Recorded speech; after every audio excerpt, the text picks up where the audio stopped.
Mirëmbrëma të nderuar shikues. Javën po e filloj me dy lajme. I pari është që qeveria ka ndërmarrë masa që të ulë TVSH nga 18% në 10% për derivatet e naftës, derisa lajmi i dytë është kontradiktorshëm për faktin që sot të gjithë jeni njoftuar që janë rritur sërish çmimet e derivateve të naftës. Viti 2026 ka filluar me një deficit buxhetor pothuajse prej 700 milion eurosh. Cili është niveli i inflacionit në vend, borxhi publik, tema të tjera, natyrshëm buron pyetje se ka po shkon ekonomia e vendit. Për diskutuar për këtë tema që tangojnë secilin prej nesh, sonte kemi të ftuar dy njohës të çështjeve ekonomike me cilët do të bashkëbisedojmë dhe do ta shtjellojmë këtë temë në detaje. Fjala është për Abil Baush, mirëmbrëma, mirë se erdhët. Faleminderit për ftesën. Dhe zotin Faton Alili, mirëmbrëma, mirë se erdhët. Mirëmbrëma, faleminderit për ftesën.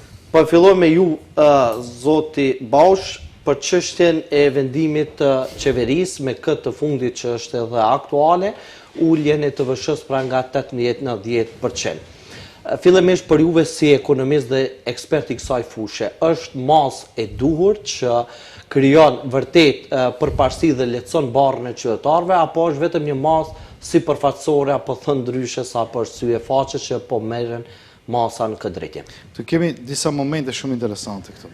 Masa për zvogëlimin e TVSH-s për derivatet e naftës është lajm i mirë. Duhet patjetër ta përshëndesim se është bë është marrë një vendim konkret me të cilën zbutet çmimi i naftës. Kjo është një lajm i mirë, në të cilën edhe ishte i pritshëm para se gjithashtu do duhej ta themi sepse të gjithë vendet në rajon e bën këtë dhe këto të njëjtën e bën.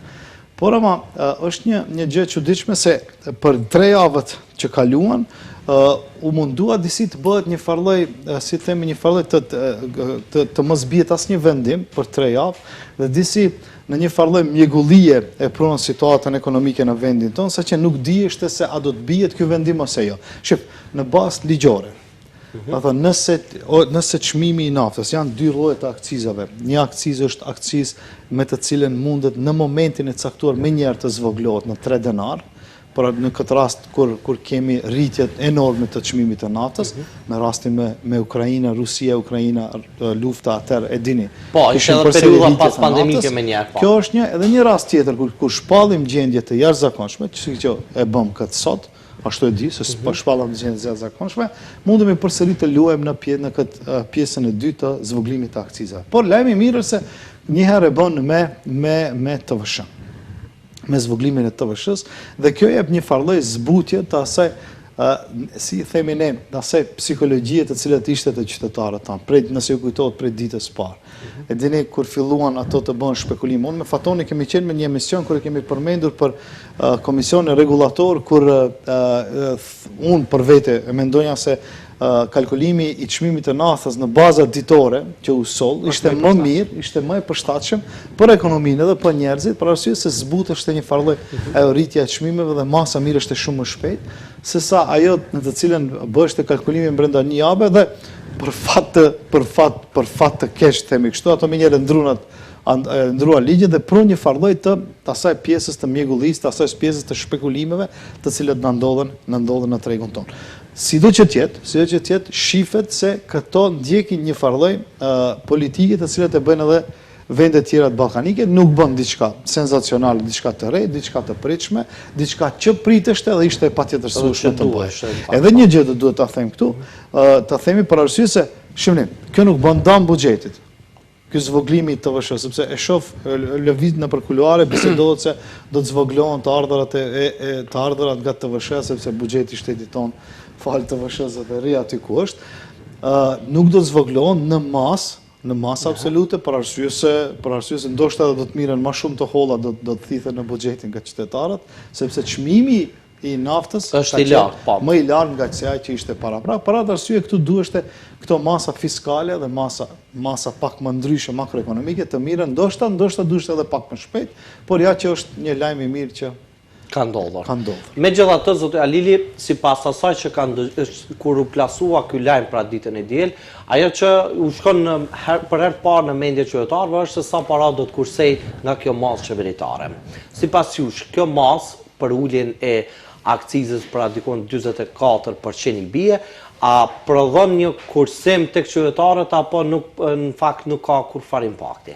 Fillimisht në parim pajtoj me profesorin ma që ka e potencoj, po pak ka shumë mendoj se posedoj një qasje tjetër rreth këtyre fenomeneve që po na tangojnë si qytetar këtu në Republikën e Maqedonisë së Veriut. Kjo mas nuk është e bollshme.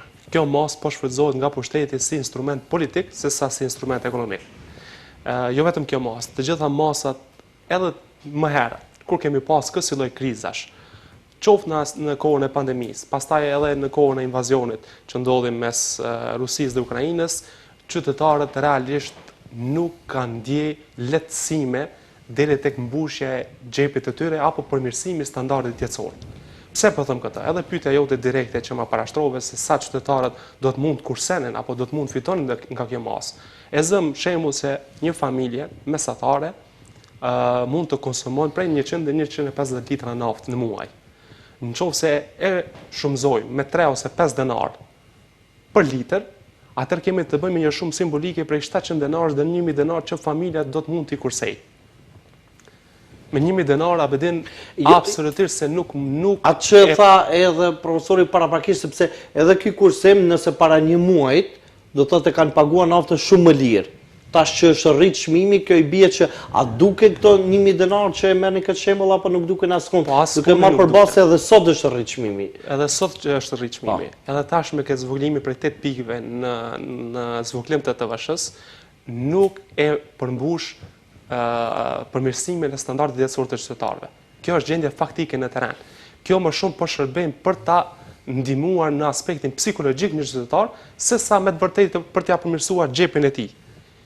Kjo është ajo më e dhimbshme do të kisha thënë që politikanët tonë, pushtetarët tanë nuk e marrin parasysh interesin e shtresës së mesme, po pse edhe asaj të varfër. Në përgjithësi, në 35 vitet e fundit si shtet, prej se jemi të pavarur, politikën ekonomike, po dhe politikën në përgjithësi e kanë udhëhequr 2 partitë më të mëdha, LSDM-ja dhe VMRO-ja. Nëse sot kemi situatë katraur, situatë thuajse në kolaps të tmerrshëm, jo vetëm ekonomik, në për gjitha sferat, është fal këtyre 2 partive. Partitë shqiptare ndër vite nuk kanë gëzuar pushtet abedin.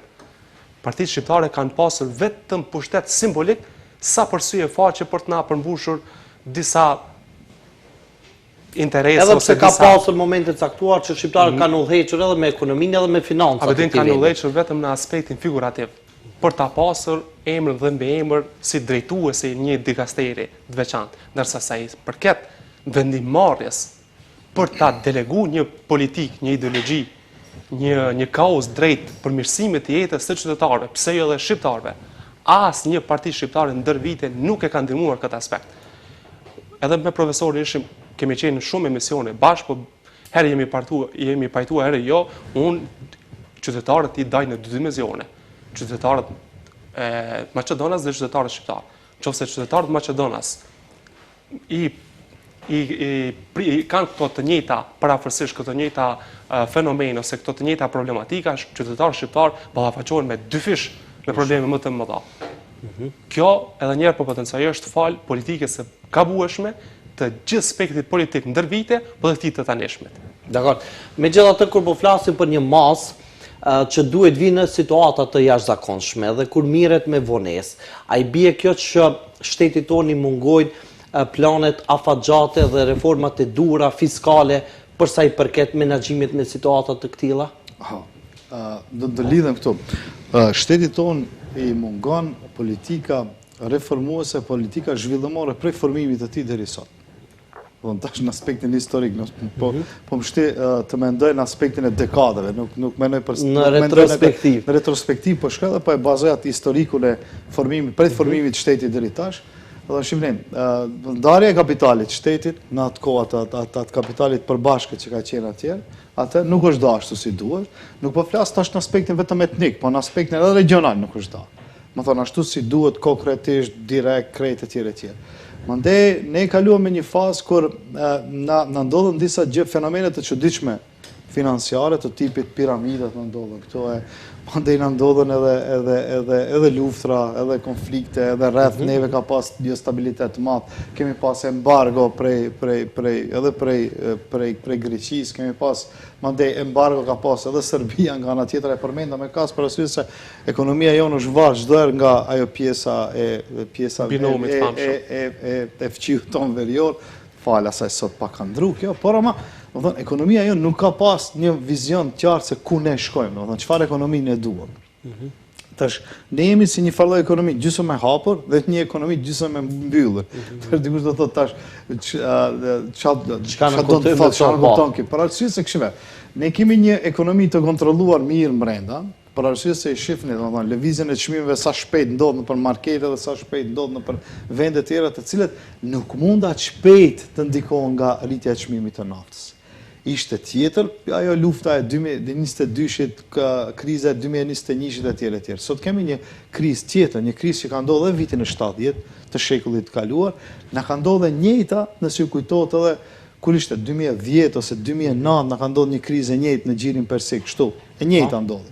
Shqipe, kjo është mënyrë tjetër e të menduarit në procesin e hapjes të ekonomisë të vendit tonë. Nuk mund të atë shpejt të shpekulohen çmimet dhe fillojnë të rriten. Pra, po flisim për fenomenin e profiterëve në situata krize që... Absolutisht po. Ne po flasim për një etikë në të cilën në shtetet evropiane nuk dënohet vetëm në aspektin moral, po dënohet edhe në aspektin ligjor. Zhvillimin të veprimtarisë. Absolutisht po. Ne ato formimet e karteleve e tjera, e dim në aspektin e literaturës të cilët e lexojmë se si përfundojnë. Ju shihni sot keni në përgjigje, pak po dal prak teme se keni Zuckerbergun e Facebookut edhe keni të tjerë, të cilët janë në përgjigje në shtetet evropiane, shtetet amerikane, për arsye se ka një farë roli monopolistik në treg. Në tregun të cilën nuk mund ta konkuron askush. Dhe këtu te ne kjo ndonjëherë nuk shifet, po vërehet ose perceptohet. Nuk mundet, është jo korrekte, një kryeministër të ulet me disa sipërmarrës dhe të fillohet bisedoje për shifni ju lutem mos i rritni çmimet. Po nuk mundet sepse ti ai i cili bën arbitrimin e ekonomisë tënde. Ti do duhet se kanë paralajmëruar sanksione. Ta vjen e di se është. Ti nëse paralajmëron sankcione e sankcionon dikë me një sankcion, të thash, ajo pjesa morale të ne është humbur, do të thonë dënimi moral të ne nuk ekziston. Edhe nuk prodhon rezultat. Asnjëherë nuk prodhon. Tash po flasim për dënime të rrepta ligjore. Do të nëse ti me atë dënimin e atij, ai mund ta paguajë për çdo ditë atë dënim, ti dënoje sepse është shumë e ulët e dënimit, atëherë ai do të vazhdojë të njëjtën ta bëjë për arsye se rregullimi shtetëror mungon.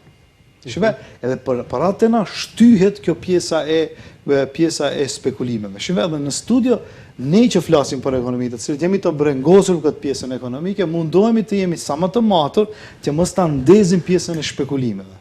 Dhe këtë seriozisht e them. Dhe për arsye se unë s'dua të jem faktor që ta ndezi pjesën e shpekulimeve që njerëzit nesër turen në shitore, edhe pse nuk situata është dramatike. Pse e them nuk është as dramatike, fal faton.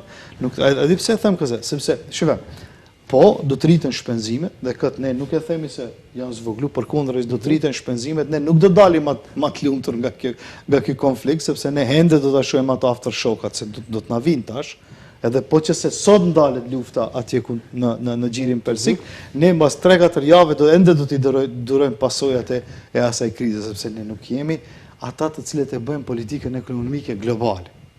Ne vetëm ndjekim këtë politikë. Spektator, jo aktor. Kur ti je spektator, mirë që përmend, kur ti je spektator, kur ti e ndjek këtë politikën globale, ti duhet të jesh i përgatitur për këtë gjë. Ti duhet të jesh i përgatitur për çdo gjë që mund të ndodhë qytetarit tënd. Dhe dalish fundit atë barën psikologjike t'ja tërheqësh qytetarit tënd. Edhe ka shembull të lloj-llojshëm në vitet, nëse më lejon, në vitet e 70 në Shtetet e Bashkuara të Amerikës e njëjta ka ndodhur. Do të thonë ka pas krizë jashtëzakonisht shumë të madhe. Shihni, qeveria reagon ashtu që pjesën psikologjike të qytetarit vet mundohet t'i bëjë rrugë, infrastrukturë, t'i jep holla, të mundohet ta mbajë konsumin e atij etj, që ai të ndihet i sigurt dhe ndihet kreativ të mundet të zhvillojë. Politikë të tillë kishte planifikuar Kroacia në këtë situatë që ndihmës mujore financiare për qytetarët për ta përballuar te kalimin e kësaj krize. Po vata desha të ndërlidh. Desha të ndërlidh me profesorin absolutisht se ne nuk jemi të thirrur jo vetëm sonte, por në asnjë moment që të bëjmë spekulime të ndryshme apo të përhapim panik te qytetarët për ta çorientuar apo për ta prishur imazhin e qeverisë. Absolutisht, jo, nuk është esenca tek disa individ. Absolutisht jo. Ne zakonisht miremi me fenomene qoftë politike edhe ekonomike se sa me disa individ të caktuar. Edhe njëherë po potencoj nuk është faji tek kjo legjislaturë momentale e cila qeveris me vendin. Është faji problem zgjeror i trashëguar. Sot vetëm kemi dalje në pa të gjitha të bëmave të gabuara ndër vite që kanë bërë pushtetarët tanë. Çdo herë kur kemi pasur kriza globale, sistemet tona të brishta kanë qitë në pa ato problematikat, qoftë ekonomike, qoftë shëndetësore, gjatë kohës së pandemisë, ku ta di unë dimensione ndryshme jetës tonë të përditshme. Mirë po, unë bashkë me profesorin besoj edhe çdo kush që ka hapësirë televizive, ka paraqitje publike, duhet i bëjmë apel qytetarëve drejt një vetëdijsimi. Cili është ai vetëdijsim? Jo vetëm me këto masa, jo vetëm me këto politika ditore të këtyre individëve apo këtyre partive politike, nuk duhet të bien prej se kinse këta pushtetarë po punojnë për interesin e qytetarëve. Jo vetëm thash, në përgjithësi, ndër vite, pushtetarët punojnë vetëm për xhepin e tyre. Sot e kësaj dite abedin rroga minimale është 420 euro, mos gabofsha në euro nëse e përkthejmë, 25.000 denar. Ndërsa rrogat e pushtetarëve dini se sa janë. Minimumi i inspektoriateve të ndryshme, nëpër ministri të ndryshme fillon prej 60.000 denare e lartë. Mos flasim për rrogat e deputetëve, mos flasim për rrogat e ministrave. Gjatë qeverisë së kaluar për 78% i rritën rrogat e tyre. Kur është në pyetje rritja e rrogave personale, nuk paska krizë për shtetin, paska mundësi të rrisin. Kur është fjala për rritjen e rrogës minimale, që mbron spaku dinjitetin e një qytetari, dinjitetin e një punëtori, atëre nuk paska hapësirë tek llogaria shtetërore. Të rikthehemi tek masat që kanë ndërmarrë edhe vendet e rajonit, me sjera ashtu përmend paraprakisht se vendet e rajonit mbase 10 ditë më herët, 2 javë më herët kanë ndërmarrë masa të tilla që vendi joni ka marrë tani. Nëse marrim për shembull Serbinë dhe Shqipërinë si dy vende fqin, masat atje lehtësuese ndaj barrës së qytetarëve për ta përballuar dhe të kaluar këtë krizë kanë qenë dy fishë asaj që ka ndërmarrë Maqedonia e Veriut. Pra keni parë edhe ju lajmet me gjatë që në Serbi dhe në Shqipëri ulja e akcizës është shumë e lartë për dallim prej asaj që është ulën në Maqedoni. Pse ka ndodhur kjo sipas jush? Fillimisht viteve të fundit, që prej kohës së pandemisë e këndej, edhe në Shqipëri dhe në Serbi, çmimi bazë i naftës ka qenë më i lartë se tek ne në Maqedoni. Edhe tash teksa flasim, në të dyja vendet është më e lartë. Dhe ndoshta atë hapësirën e ndekun e krijuar mes çmimit bazë, vendosjen e akcizës, vendosjen e TVSH-s, pastaj edhe marzhës së biznesmenëve të ndryshëm ose kompanive, ata e kishin më fleksibile, ndërsa tek ne ishte më ulët. Mirë po, prap, kjo nuk e amneston qeverisin tonë. Pse po e them këtë? Masat e këtilla, nëse nuk i ndjek së paku me një vijim me rajonin, çka dëshmon? Dëshmon se ti ndër vitin nuk e arritur të krijosh një kapacitet tuajin institucional, nëse nesër mbas nesër kemi prap kësaj lloj krizash, ti duhet të kesh një plan të gjatë, afat shkurt, afat mesëm, afat gjatë, ti paraprish këtyre proceseve. Masa preventive. Preventive. Shteti, pushtetarët tanë, me këtë masë e cila nuk po i ndjek vendet e rajonit, po dëshmon se kapaciteti jonë është dukshëm më i vogël, mos ta mendin ekzistent me dy vendet që i kemi fqinje. Më dova. Absolutisht se po. Edhe Shqipëria, edhe Serbia, po edhe Kosova që është shteti më i ri, po, shteti më i ri në rajon, edhe institucionet i ka shumë më të reja në veprimtari, dita ditës po dëshmon se është më e fortë se Maqedonia e Veriut. A kush kemi qenë ne? Një Maqedoni e cila ka qenë me një vijim me Kroacinë, me Sloveninë, duke pasur parasysh se të gjitha të mirat e mundshme për ish Jugosllavisë ka përvecu. Edhe ata pa luftë. Sot ku kemi mbritur? Pra po e potencoj. Kjo nuk është në dëm të shqiptarëve. Si janë mësuar këto pala tjetër, çdo gjë që ka ndodhur, shqiptarët i kanë fajin. Shqiptarët kanë qeverisë. Jo, shqiptarët nuk e kanë qeverisë këtë vend. Dy partitë e përmena momentale që janë LSDM dhe VMRO, këto i kanë pas funksionet, këto i kanë pas instrumentet. Dakor. Tani vazhdojmë për ta përmbyllur çështjen e diskutimit për masën qeveritare me juve, zoti Baush, përsa i përket kësaj çështje se ju në fjalën tuaj hyrëse thatë që edhe përkundër faktit që është ul pra TVSH-ja me këtë përqindje që është ulur nga 18 në 10%, prapë dhe prapë nuk prodhon ndonjë pasojë të madhe në aspektin e dëmtimit të buxhetit të shtetit. Nëse është kështu, pse nuk është ulur më shumë se kaq? Pyetje e cila ngërthan veta dhe përgjigjen e veta saj pyetje, them pse do ta tregoj, do të lidhem pak te Fatoni, më thon po atje çmimi pak më i shtrenjtë se tani, fal asaj se ne kemi një komision rregullator që kemi ditë ta mbajmë si duhet dhe kemi një metodë të kalkulimit të çmimit të derivateve të naftës dhe të energjetësve në mënyrë pak më kështu më të sofistikuar, kisha thënë, po edhe në mënyrë që ka mbet, po për fat mirë them këtë çdo herë. Por ama, shifni, çan masat lehtësuese në Serbi edhe në Shqipëri. Shifni, te ne çmimi i naftës zvoglohet dhe është shumë pak më i ulët se atje. Te ato ka masa në bujqësi. Shifni, te gjiri persik, përveç që në për ngushticën e Ormusit, kalon nafta, kalon sasi e madhe e plehrave. Plehra, fertilizues, plehra etj. Do thonë, edhe shumë madhe tjetra ushqimore kalojnë andje, ose vin ose shkëmben ose vin. Do thonë, edhe shihni tash, nëse shihni fertilizuesit, nëse dilni për plehra, për plehrat artificial, nëse pyetni në për këto farmacitë bujqësore, do të shihni se atje çmimi është mbi 50%. I këtyre fertilizues. E sa, këtë periudhën e fundit, kështu në Maqedoni ka rritje enorme të këtyre. Shiftash, në Serbi ke proteste, prej bujqve, të cilat protestojnë dhe kërkojnë zvoglimin e çmimit të fertilizuesve, në Shqipëri ndodhe njëjta, në Bosnë ndodhe njëjta, në Kroaci ndodhe, jo naftës. Dakor, dhe qartë, po.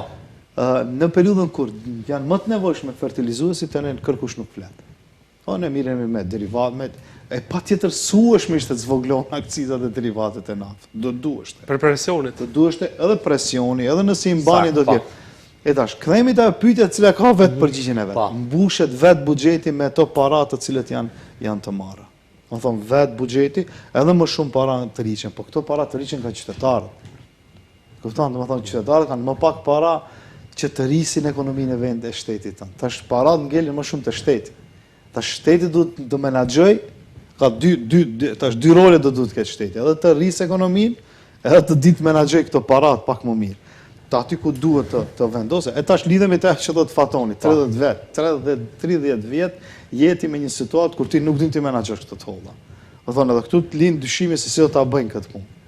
Kështu se ty për 3 javë ditë ti nuk ke asnjë deklaratë konstruktive nga politikbërësit ekonomik në vendin tonë. As nga guvernatori i Bankës Popullore, as nga Ministreshja e Financave, ke pas ti kështu asnjë paraqitje. Jo, ke pas deklarata paushale të tipit, po nuk ka nevojë ne naftën do ta bëjmë me gazsjellsi naftës. Ose kemi rezerva të mjaftueshme. Po, kemi rezerva të mjaftueshme kur e shef ligjin se si është rezervat e ne dhe të tjerat, edhe mandej bëjmë shpekulimet me rezervat shtetërore, me rezervat e këtive distributerëve të naftës. Këto duhet patjetër të dajmë. Domethënë, distributerët e naftës e kanë me ligj të kenë rezerva të naftës mbi 60 ditë, domethënë 60 ditë, minimum ndër 60 ditë zguxojnë të ngelin pa rezerva të naftës. Ne jemi një shtet në të cilën e dim se sa në vit ne mund të shpenzojmë derivatet naftës, më thonë në sasi të caktuara, sepse kemi të dhëna për çdo vit. Jo vetëm për atë, për çdo produkt tjetër të cilët na hyn në vendin tonë, ne i dim këto gjëra. E tash, ato e kanë të patjetërsuar se 60 ditë. Çka ndodhi një ditë para se të rritet çmimi 90 denar? Në për gjithë pompat e benzinit nuk kishte naftë. Rastësisht ndodhi, më njëherë nuk ka naftë. Si mundeshte, domethënë, të ndodhen në një edhe tash filloi me sasi të kufizuar. Tash deri inspektorati shtetëror me një deklaratë paushale, përsëri them, ne shkuam e vërtetuam atë vetë vërtet s'kishte në depo naftë. Po çka do të vërtetosh ti? Normal që s'do të ketë naftë. Ne nuk flasim tash për fizikisht të shkosh te Abedin dhe ta shohësh se sa është rrit çmimi i vajit ose sa është rrit çmimi i naftës. Ne flasim për një punë sistematike ku ne mungojmë. Kupton? puna sistematike, si ka ju kjo nafta, ku ka shku kjo nafta, sa është pagu kjo nafta, çmimi i akcizit kësaj naftës, sa kemi derivatet naftës. Po pse nuk plotësohet ai obligim ligjor që 60 ditë me pas rezervë? Jo, ato kanë 60 ditë, mos mendo se këtë se kanë, se ajo është, ne kemi përsëri thamë një komision regulator, të cilët në detale i shef këto. Dhe 45 ditë shteti ka rezervat të naftës shtetërore dhe këtu mos abuzojnë pushtetarët tonë. Ato rezervat të naftës janë për funksionimin primar, elementar, optimal të shtetit. Pra Për ushtrim, për policin, për kujdjune, për spitalet, për qerdhet, për atë, për këtë. Nuk është për qytetarët 25 ditë. Nuk të t'japin qytetarëve naftë, ne. Nuk kuptoni? Përveç frytëzim. Ose drithrat, ose gjërat të cilat. Ato janë racione, për shembull në rast krizës elementare do duhet shfrytëzohen. Po nuk shfrytëzohen në kapacitet të cilën në mënyrë normale do duhet shfrytëzohen. Dhe këtu nuk duhet këtu, shimni, 3 javë ditë bisedohesh veç për këtë. Kemi rezerva 25 ditë, kemi rezerva 60 ditë. Ato 60 ditë nuk ishin asku, kur duhesh të tjenë, dhe këto 25 ditë përdoren për gjëra tjera. Këtu ne gabojmë. Këtu është problemi se duhesh të dile dhe thuhet, sikur dulen edhe në Serbi, edhe në Shqipëri u thirrën të gjithë aktorët kryesor, edhe ato të cilët kërkonin fertilizues, edhe në Serbi ndodhe e njëjta, edhe në vendet tjera të rajonit ndodhe e njëjta, shive që ka ndodhë në Greqi. Çmimi i naftës për bujqësinë ka shkuar edhe pa akcizë dhe pa TVSH, sepse bujqësia është e nevojshme për atë vend. E tash ti do të thosh tash, po mirë, ne kemi subvencione, japim 300-400 milion euro subvencione, ku janë ato subvencione me vite me radhë 30-100 milion euro, deri në 400 milion, askund nuk janë subvencione për bujqësisë, ato do duhet kenë impakt në shoqërinë tonë. Kjo një, e dyta. Po okej, ku kemi ne bujqësit që më dhanë subvencione? Thonë e shef nuk ka. Thonë ne edhe këtu ku duhet jemi të forta, por edhe ushqimin ton, thonë ne edhe këtu nuk kemi asnjë. Spaku për konsum brendshëm, për këtë janë duke thënë, thonë një qeveri e cila do të ketë vizion për të ardhmen do duhet këto disa elemente, disa segmente të shoqërisë tonë, disa industri, disa biznese të mund t'i ruaj. Parem në mënyrë optimale, nuk kërkojmë ato të janë jashtëzakonshme, se e dim në rastin me COVID-19 kur edhe sallonave darsmave ju shim subvencione. Dhe ishte qesharake, se dja e mbani me. Po, sigurisht. Kjo ishte qesharake. Ata që kishin përfitimin më të madh në kohë pandemie, marketeve, gjonave tilla ushqimore, atyre u jepnin subvencione. Po tash, shive, po na kthehet feedback ajo. Puna e tyre nuk ishte ndalur asnjë. Këto para nëse mirën do duhet patjetër dinë të shfrytëzohen. Tash këto nuk munden ad hoc me njerë të shfrytëzohen. Sepse njerë grumbullon, dhe duhet bëhet rebalansi i buxhetit, përsëri të distribuohen, ose të tërhiqen, ose të vendohen investime kapital. Dhe është një procedurë pak më e madhe. Mirë po, e para është duhet si mas, do është panikun të ndalet. Njerë panikun ndalet, okej, në rregull, ne e ndjekim situatën, do t'i zvogëlojmë këto këtë mas, do ta bëjmë kështu dhe vazhdojmë tutje. Nuk ishte, sot e kishim atë. Do thonë sot deklaratat e tyre ishin sot, u vendos u rregullu, krejt në rregull, i përshëndetëm këto krejt në rregull. E dyta, cila industri do t'jetë e sulmume më shumë? Industria e transport. Sepse ata kanë material bazik. Çka bëm ne për transportin? A dini krizën me Unionin Evropian që kemi me transportues? Ende nuk është zgjedhur ajo krizë. Po.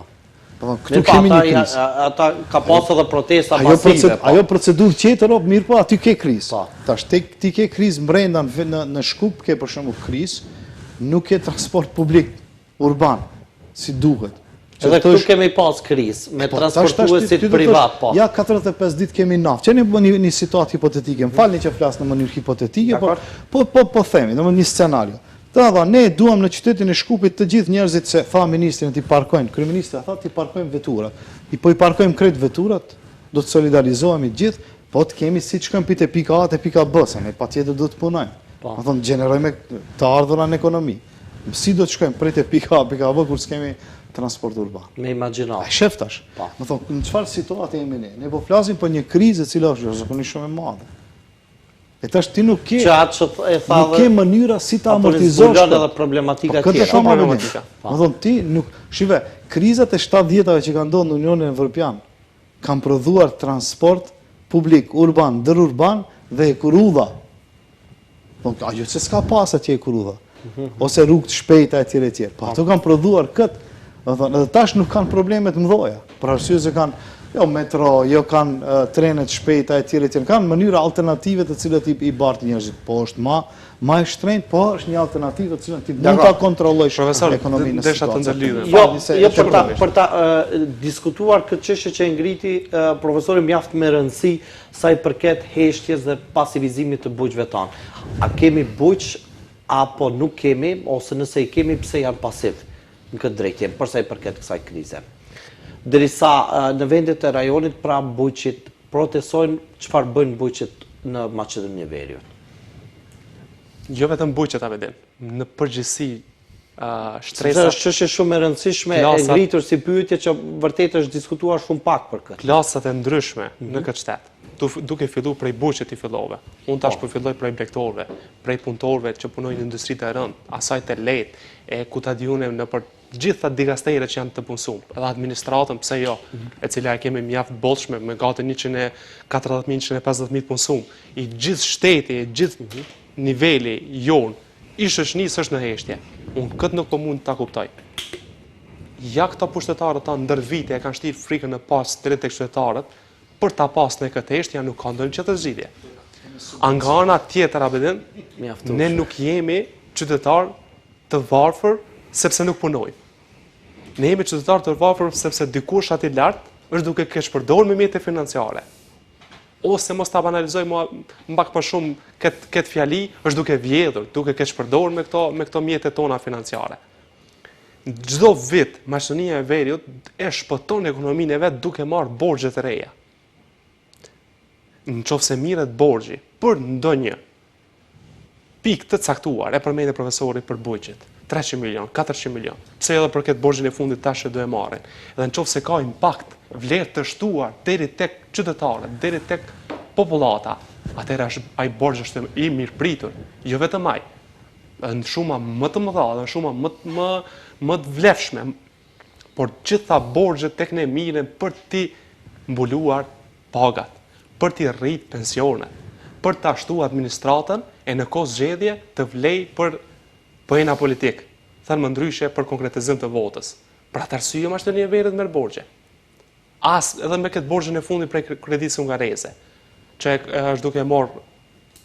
Po, ne do të diskutojmë edhe për këtë çështje, po fillimisht ta përfundojmë këtë sa i përket masës qeveritare, sa i përket dhe diskutimit se sa është Maqedonia e Veriut në kategori me vendet e rajonit si masë lehtësuese ndaj qytetarëve. Pastaj do të rikthehemi sërish për ta përmbyllur këtë diskutim sa i përket gjendjes në tërësi ekonomike të vendit tonë. E përmenda në fillim dhe në hyrje që vitin 2026 e kemi nisë me një deficit buxhetor diku për rreth 700 milion euro. Çfarë flet kjo për vendin tonë? Mund të vazhdosh fare. Atë çka të potencova pak më herët. Shteti i Maqedonisë, ekonomia jonë varet prej këtyre borxheve. Në pikpamje të parë, nuk është ndonjë gjë negative, mos them fenomen negativ. Gjitha shtetet kanë borxhe, gjitha shtetet marrin borxhe në vazhdimsi. Mirë po, marrja e borxhit duhet të transmetohet dhe transformohet deri tek impakti shoqëror që duhet t'jap ai borxh. Jo vetëm të marrësh borxhe për konsum të brendshëm ditëor, pa ndonjë plan afatgjat pse edhe afatmesëm. Me këto borxhe që merr Maqedonia, edhe pse transparenca e institucioneve tona është zero, mungon. Unë kam dyshimin se këto borxhe po miren për dhënien e pagave, për rritjen e pensioneve apo nuk është për ta shtuar vlerën për ta shtuar vlerën deri tek qytetarët për ndonjë produktivitet më të madh apo investim kapital. E përmend edhe merr kredinë hungareze. I kanë marrë disa mjete, po pretendoj se i kanë alokuar profesionalisht deri tek vendbanimet edhe shqiptare, pse edhe ato maqedone. Po si jemi duke i pa ato investime kapitale. Për rrugë, nëse flasim për rrugë me bekatonka, me kanalizime, apo nuk është ajo ndonjë investim i madh kapital që ta rrit ose ta arsyton shumën. Ta arsyton shumën, pse jo? Këto borxhe, këto kredi që Maqedonia e Veriut prej kohës së Nikola Gruevski është mësuar ti marr, dhe është mësuar ti keq përdor ndër vite, sot ne po i shohim pasojat. Nëse lufta vazhdon, çmimet vazhdojnë të rriten, me të vërtetë do të kemi pasoja shumë të mëdha dhe ndoshta do të jesë në diskutim edhe ekonomia e këtij shteti, nëse do të ekzistojë apo jo. Dakor. Po, zoti Baush, sa i përket kësaj që e diskutuam së fundmi dhe asaj që për ngritja dhe si shqetësim fatoni që buxheti i këtij vendi, duke përfshirë edhe kredit dhe ullamarrjet që merren nga jashtë, më shumë po shpenzohet për konsum se sa për investime. Neve kështu na ndodhi një fenomen të çuditshëm në fund të vitit 2020, në fund të vitit kalendarik 2025, kur bëm mos realizimin e të ardhurave buxhetore, të hyrave buxhetore, nuk realizua për 9.1% nëse nuk gaboj. Aty ishin dikun 450 milion euro, mos realizim të buxhetit. Shqipë buxheti do duhet patjetër dalë në mënyrë me indikator zero, edhe aty ku është i planifikum të miret borç publik ose hua për shpenzimet buxhetore miret, por në fund, nëse ju kujtohet, në muajin e fundit dhjetor u dramatizu pak situata me realizimin të pagesave para 10 dhjetorit, 15 dhjetorit, nëse ju kujtohet. Ishtim për 2 muaj. Dhe ne kështu na ndodhi një situatë e çuditshme se ne kishim mungesë të parave dhe kjo ishte një farlloj të themi ai mos them skandal, po një farlloj lëshim jashtëzakonisht shumë i madh i qeverisë në atë kohë. Tash çka bën ato? Kur e transferuan buxhetin për vitin 2026, ato bën një buxhet shumë realistik. Apo dhe këto gjithë ato të cilat e pan buxhetin thanë jo super është ky buxhet, për herë të parë kemi buxhet zhvillimor, real, nuk kemi bën numra të mëdha, edhe pse bisedohet muajin e 6-7, do të kemi në rebalans buxhetit patjetër. Po, edhe pse në fakt ky propozim buxhet kishte reduktim drastik të investimeve.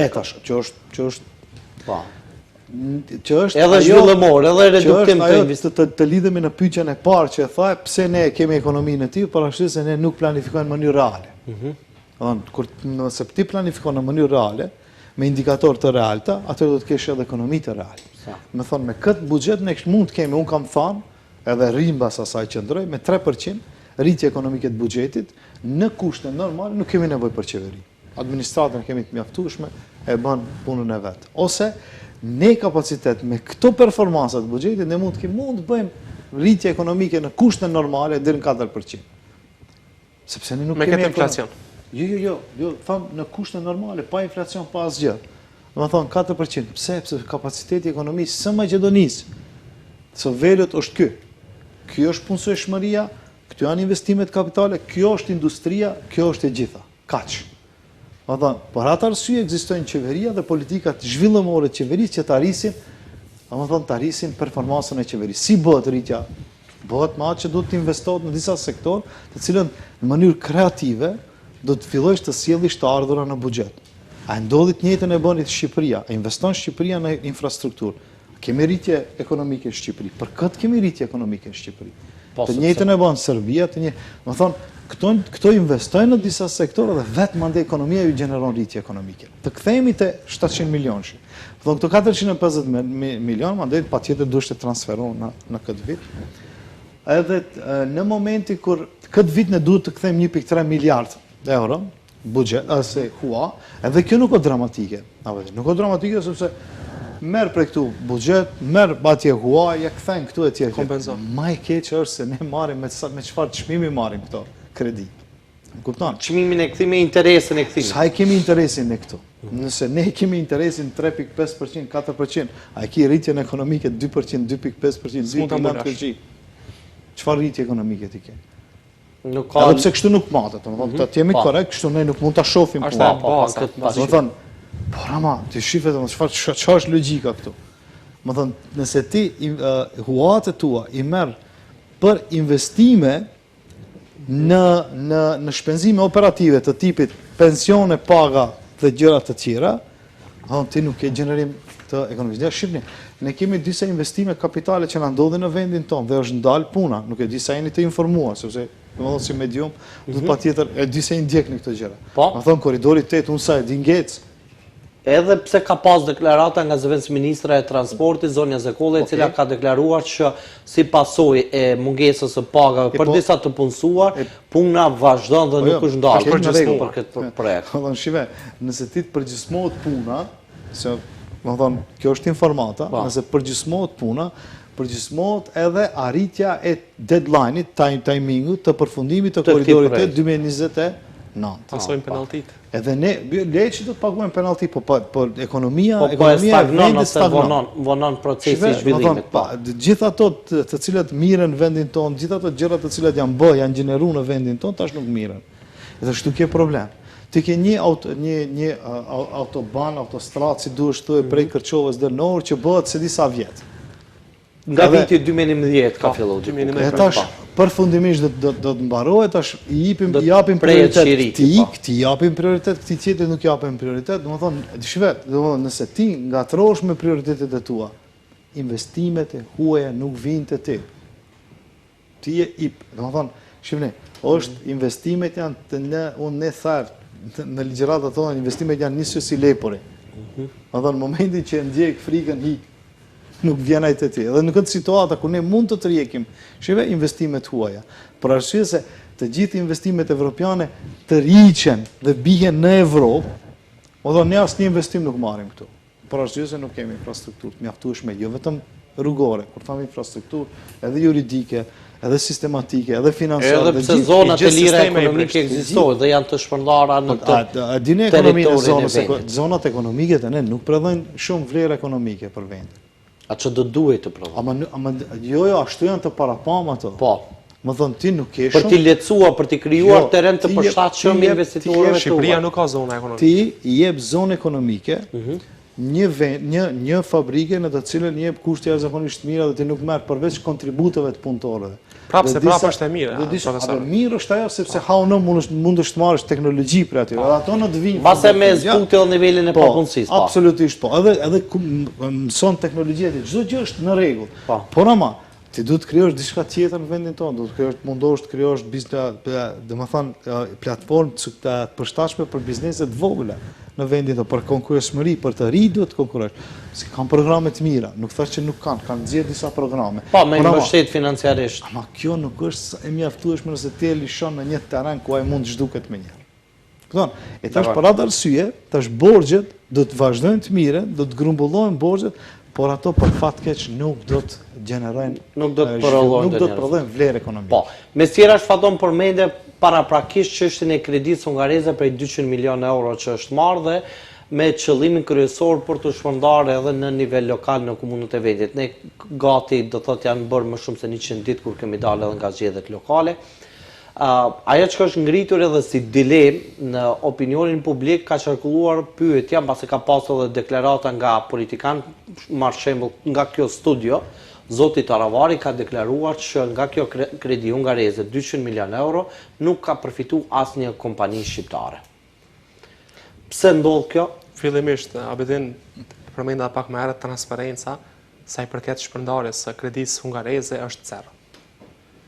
Pra nuk kemi akoma një listë të qartë se cilat janë kompanitë përfituese nga kjo kredi. Do e kisha marrë shembull vetëm Tetovën dhe Gostivarin, duke pas parasysh se këto dy bashkësi lokale i qeverisë partia e cila është në qeverisje qendrore.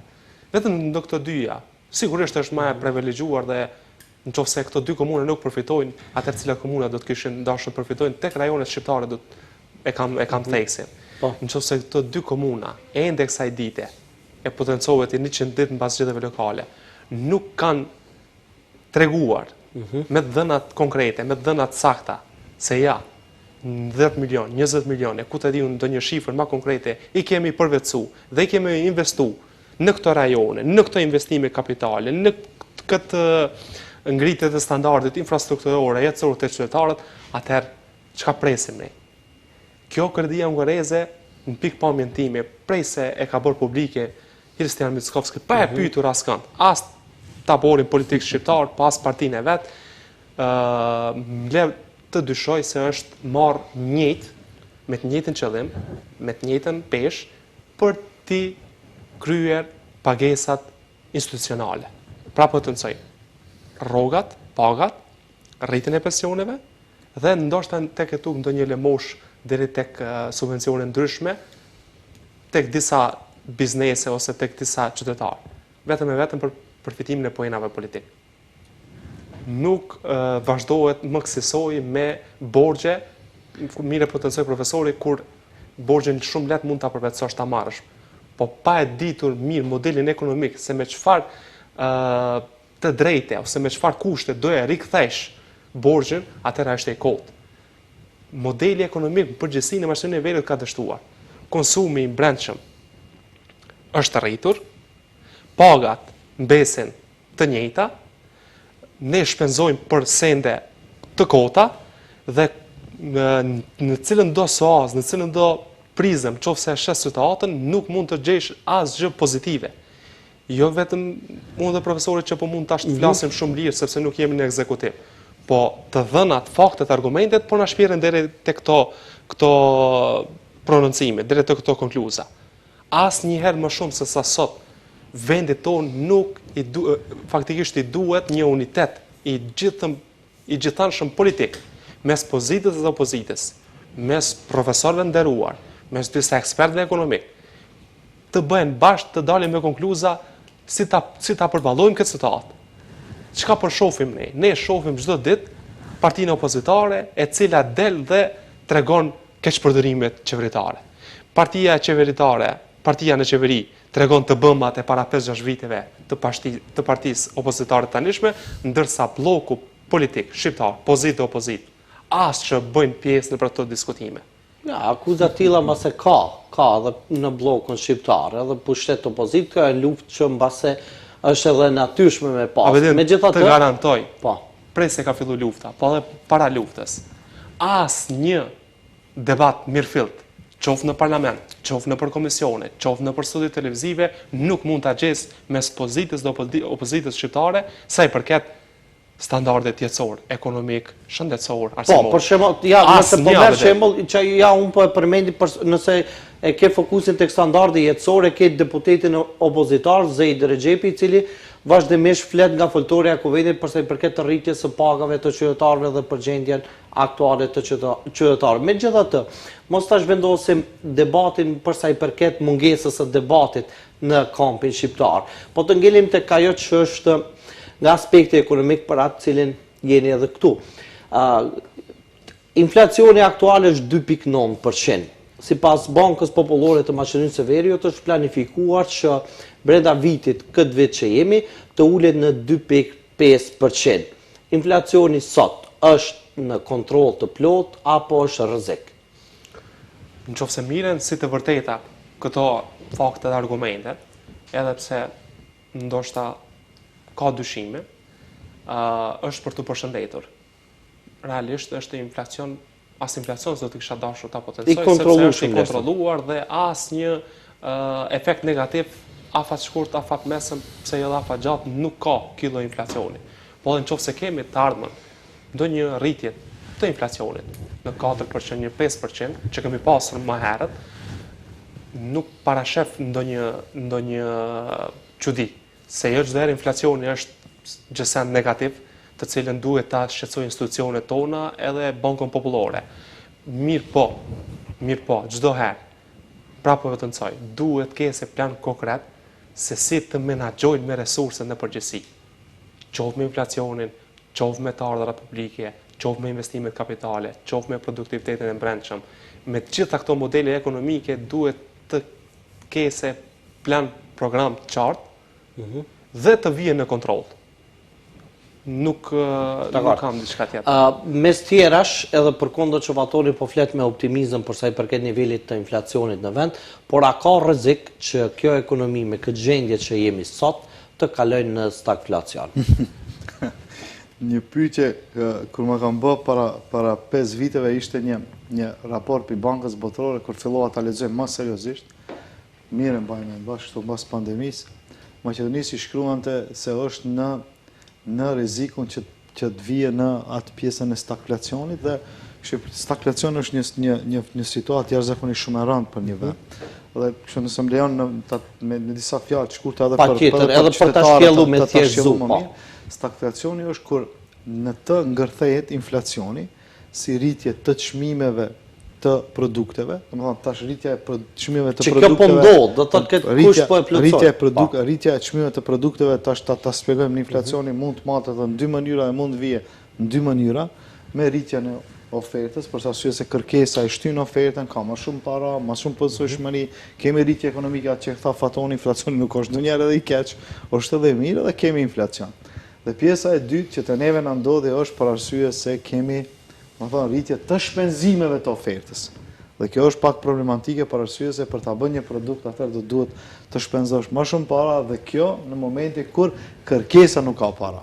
Edhe këto dy situata kemi inflacion. Pjesa e dytë, inflacion në pjesën e dytë ke rritje ekonomike zero, ose nër zero. Nuk ke 2-3%, ke rënje të rritjes ekonomike të GDP-s. Në vendit të bruto prodhimit të vendshëm ke situatë zero, ose ndodhe dhe minus, ne kishim minus 1.8 kishim në kohën e pandemisë, por ajo ishte, si themi një moment, vetëm në moment i qatë, në qasë ndodhe ajo, dhe më thome një situatë, mandej ajo situata u dretu, dhe e treta që shumë e rëndësishme ki pa punësueshmëri.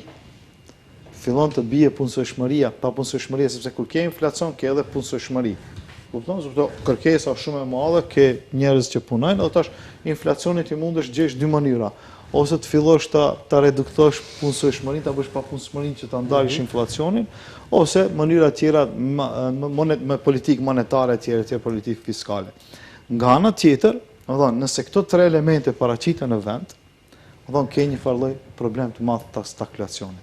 E tash kush e shtyr stagflacionin, e përmenda 1970-ën, kur është paraqit për herë të fundit Shtetet e Bashkuara të Amerikës, rritja e çmimeve derivateve të naftës. Momentin këtu kur kemi rritje abnormale të çmimit të derivatës të naftës, kjo e shtyn, domethënë ekonominë në një krizë të thellë dhe fillojnë të paraqiten këto fenomene të cilat ne i quajmë, domethënë stagflacion, nëse mund të ketë në vendin tonë, edhe pse ende kemi njansa, të cilat nuk i kemi, domethënë deri aty. Është kontrolluar. 2.9% muajin shkurt është marrë inflacioni, a do të ngele aq inflacioni, a mund të jetë aq inflacioni, unë mendoj se do të ketë rritje të inflacionit, tash kjo qeveri do duhet patjetër të ballafaqohet me këtë, sepse këto e bën një buxhet dhe një politikë ekonomike me të cilën do duhet ne të rehabilitohemi nga krizat të cilat i kishim, sepse ne e përfunduam 2025 me një inflacion 4.1% dhe thamë se do ta bijmë deri në 2.5% ose 2%, gjë që me këtë krizë, të cilën ne, jo që jemi fajtor ne për këtë krizë, me këtë krizë, domethënë do të kemi një farë lloj një inflacioni të cilën do duhet patjetër dim ta kontrollojmë. Mos na dalë prej kontrolle ashtu si na ndodhi edhe vitin 2022. Po tash nëse është fenomen global, nëse kjo ndodh fenomen global, atëherë ti je pjesë e kësaj, por nëse edhe ndodh, atëherë do duhet të jesh i saktë në politikat e tua, i qartë në politikat e tua, transparent në politikat e tua dhe të jesh efikas në politikat e tua, që ai aftershoku, si i thojmë ne, të jetë shumë më i vogël edhe më i përballueshëm për qytetarët se sa atëherë që na ndodhi. Dakor.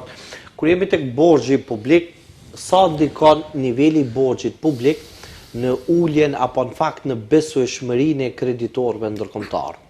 Për shembull, ata shtete ndërkombëtare që ofrojnë kredi për shtetet më të vogla si ky yni, kur e shohin nivelin e borxhit publik, a ndikon në besueshmërinë e tyre? Absolutisht se po, mirë po edhe borxhi publik nëse shfrytëzohet për interesin publik, me reinvestime kapitale, me përmirësim të standardeve jetësore të qytetarëve, është i tolerueshëm deri me një masë të caktuar. Dakor, sipas teje, cilat janë alternativa tjera për ta mbuluar deficitin buxhetor? Ta zëm që borxhi ka kaluar normën normale standarde që nuk duhet kalojë në fakt mbi përqindjen e caktuar mbi 50%, Jo, 60%. Po, mbi 60% mos të kaloj. Në çfarë alternativa tjera mund të mbulohet deficiti buxhetor? Shiko Bedin, pika e parë, halli vetëm i Maqedonisë. Në aspektin ekonomik është se jemi shtet që më shumë importojmë se sa eksportojmë. Do thonë, në gjitha dimensionet, në të gjitha nivelet, nuk kemi kapacitete prodhuese. Së paku për t'i plotësuar nevojat tona bazike, prej te aspekti ushqimor, i përmendëm bujqit, blektorët, e deri tek industria e rëndë që gjendet në këtë shtet. Në gjithë rajonin, e potencoj profesori Meret, Serbinë dhe Greqinë, këto dy shtete ne i kemi si aleat strategjik ekonomik, të cilët jemi të varur sa i përket importit të produkteve.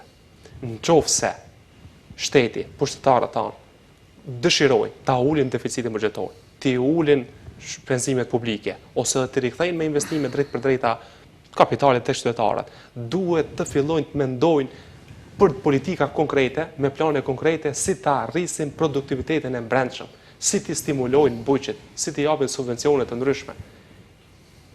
Vetëm në atë drejtim, vetëm në atë aspekt, do të kishim mundur të kemi rezultate, jo në aspektin kohor në afat shkurtë, po në nivele, në aspektin kohora pak më të gjata, sepse po flet vazhdimisht për mungesë të projekteve e investimeve kapitale, ta kujtoj një projekt që është hedhur themeli për ndërtimin e kampusit të ri universitar në Tereza.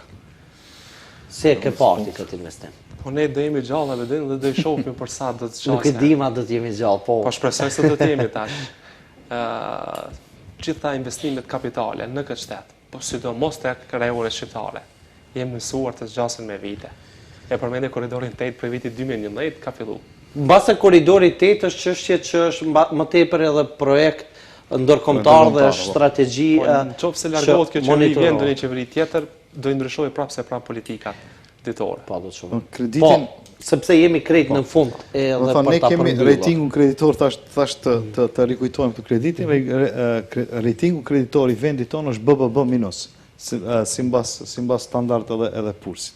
Kjo në kupton se investitorët që duan të vinë këtu e shohin se ekziston një farë rreziku. Domethënë te këto nëse investohet këtu do duhet më shumë para të lihen në vend si një vend garant, edhe mandej mundohen që të ketë, domethënë i kanë disa në vendin ton për arsye të sistemit bankar që kemi këtu, kemi një farë përkufizime të cilët mund të kenë investitor këtu. Po kjo e njëjta, ky kredit është edhe i shtetit kur duan të merr huamarrje në për vende tjera ose në për institucionet relevante të vendit tonë. Domethënë të ndërlidhem në ata, çka duhet miret, shive, në aspektin afat shkurt është patjetër të mbahet një farë stabiliteti edhe të hiqet ajo bara psikologjike e qytetarëve, të bisedohet, domethënë të vazhdohet biseda me qytetarët, të ballafaqohen me qytetarët. Sepse ekonomike. Absolutisht, edhe mos lihen. Kemi një paradoksu në çdo herë them këtë, nuk guxon të lihen sindikata me punëdhënësit në një vend, ato të binë vendime për arsye se ato janë dy ekstreme, parat ne jemi taksa pagues, pagujmë qeveri që të jetë arbitër, më falni. Dhe të duhet patjetër ta marr rolin e aty si lider dhe ta bëj këtë punë, ta vendos pagën minimale, të krijohen ato shportat e konsumatorëve ashtu si duhet, si kanë qenë në vitin 2012 nga falni, që janë marrë nga enti statistikor i Republikës së Maqedonisë së Veriut, të rikthehen në disa, domethënë të bëhet minimale, optimale dhe ajo e luksit, nëse mundet. Domethënë këto mund të bëhen sepse kjo është diçka që bëhet në letër dhe mund të bëhet shumë shpejt. Mandej kemi të patjetërsueshëm ne të kemi një mentor i cili na i bën reformat tona. Edhe ekonomike edhe politike në vendin tonë. Më mentor më i mirë se Unioni Evropian nuk ka. Sepse aty e ke edhe repën edhe shkopin. Më thënë, nëse ti bën reforma në vendin tënë, do ta marrësh shpërblimin. Ju e dini ne kishim një Open Balkan, një situatë tragjikomike që përfundoi në të njëjtën moment kur u hap edhe procesi Berlinit, ku kishte 6 miliard euro investime direkte, grante direkte të pakkthyeshme për vendet tona për të ndihmuar në rrugën e reformimit. Që t'i afrohen Unionit Evropian.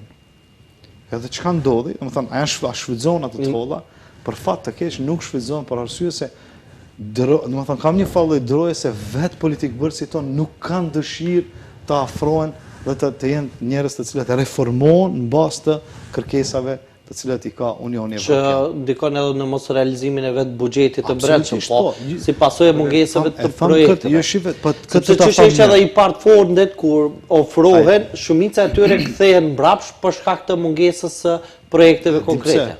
Për arsye se subvencionet të cilët i japim ne, asnjë lidhje nuk kanë me i partfondet. As me IPA, as me i partfondet. Po.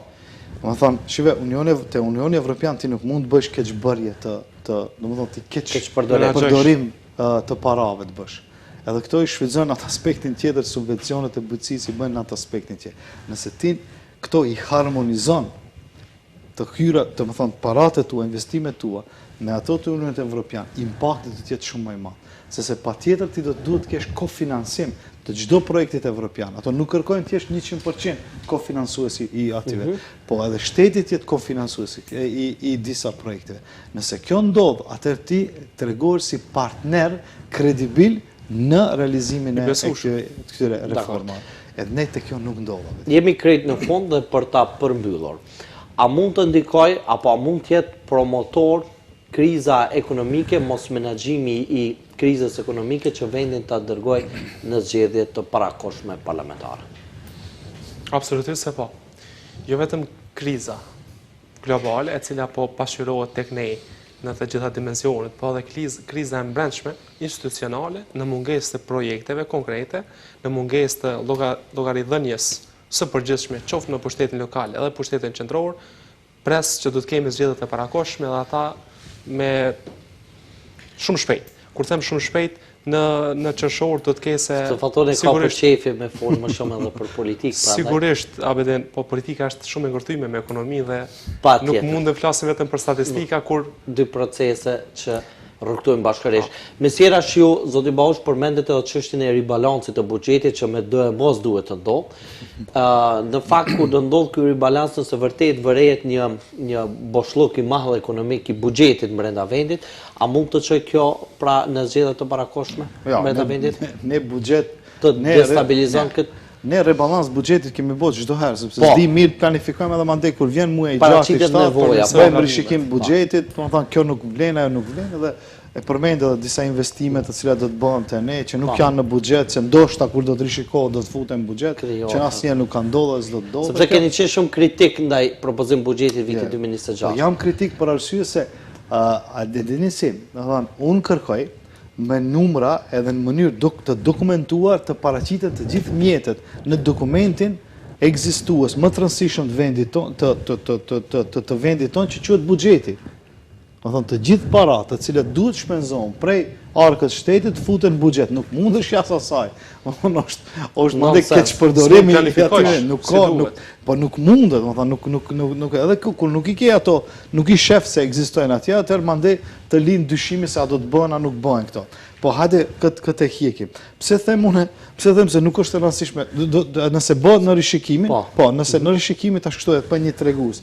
Nëse në rishikimin thuaje kjo komisioni zgjedhor i shton 60 milion euro ose 70 milion euro, atëherë ta dish se do të ketë zgjedhje të parakohshme parlamentare. Do ta kemi parametër. Do ta shohim, do të për të gjithë ato të cilët do ta shohim si tregues, tash për tash nuk ka.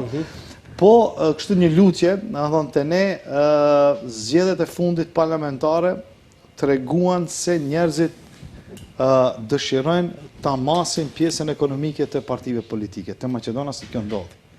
Ato dolën me një 98, një program i cili edhe atëherë ishte shumë fantashkencë, po dolën me një farë realizim të një rritje ekonomike 5% e tjerë.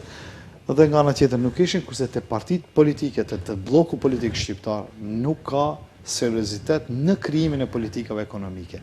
Edhe ato lokale, edhe ato regionale, edhe ato të cilat i përmendin fillim fatoni, a mundemi ne të rjekim të holla që të fillojmë të bëjmë investime në vendet ku të cilët janë zona të lënama. Se e them GDP per capita në qytetin e Shkupit është për 8 herë më i madh sepse rajoni i pjesës e Likovës.